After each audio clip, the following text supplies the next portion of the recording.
Around 14 centuries ago, in the tribal society of Arabia, where women were commonly treated as property, Khadija bint Khuwaylid sent a marriage proposal to the Prophet Muhammad. This act was not merely an expression of love, but a declaration of female autonomy, decision-making, and economic agency.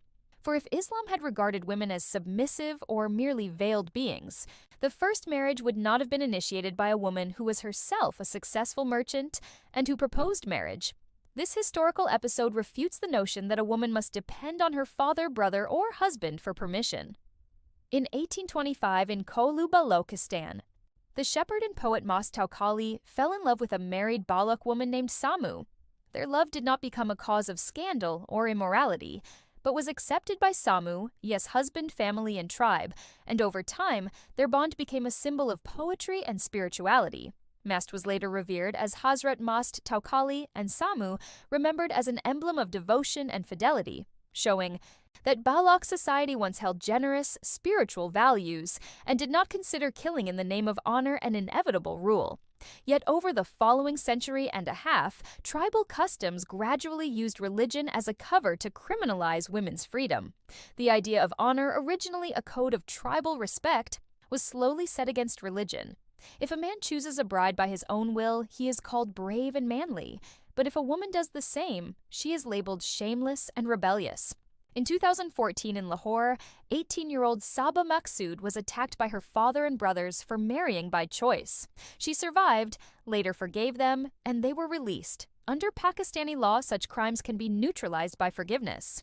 According to the Human Rights Commission's 2022 report, over 1,000 women are killed annually in honor-related crimes in Pakistan, most often by their own relatives.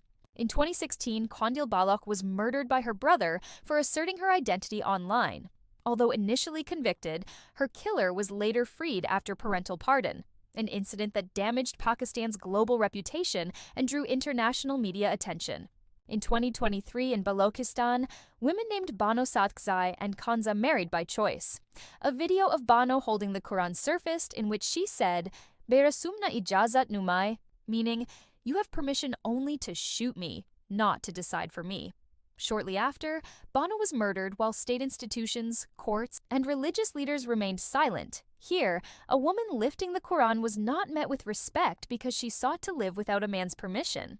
The same year, a girl in Dera Murad Jamali was killed for not returning home after marriage, and her killers remain free with no resolution. When assemblies pass resolutions for Palestine, one must ask whether Balak girls are not human. Science and psychology show there is no natural or genetic basis for honor killings. Rather, they are social constructs born of male dominance and cultural coercion. UNICEF 2019 report finds that a large percentage of Pakistani parents believe girls should not choose their spouse, and WHO and UN research indicate that most violence against women in South Asia is perpetrated by close family members.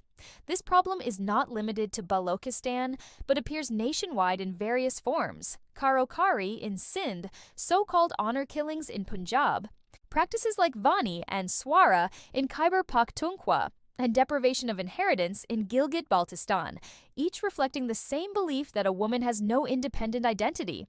Although Pakistan enacted laws against honor killings in 2016, the forgiveness clause still allows offenders to escape punishment. Courts and police, hampered by lack of evidence and influence, often fail to deliver justice. The Supreme Court ruled in 2018 that honor killings are crimes against society, yet implementation has lagged. The question remains: if the tribal society of 1825 could tolerate Mas Taukali's love, why can a woman in 2025 not marry by choice? If Khadija's proposal was a part of faith, why is a woman's decision now treated as a crime? When a man raises the Quran, it is taken as a sign of piety, but when a woman raises the Quran pleading to save her life, she is often considered expendable. This is hypocrisy, not religion. The time has come to change the narrative against honor killings in Pakistan. Curricula should teach women's autonomy, Islamic teachings, and human rights.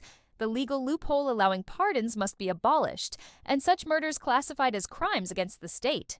Media dramas and education should reshape societal mindsets so that every voice like Bano Satkzai's Beira Sumna Ijazat Numai becomes a banner of resistance and revolution. This phrase is not merely words.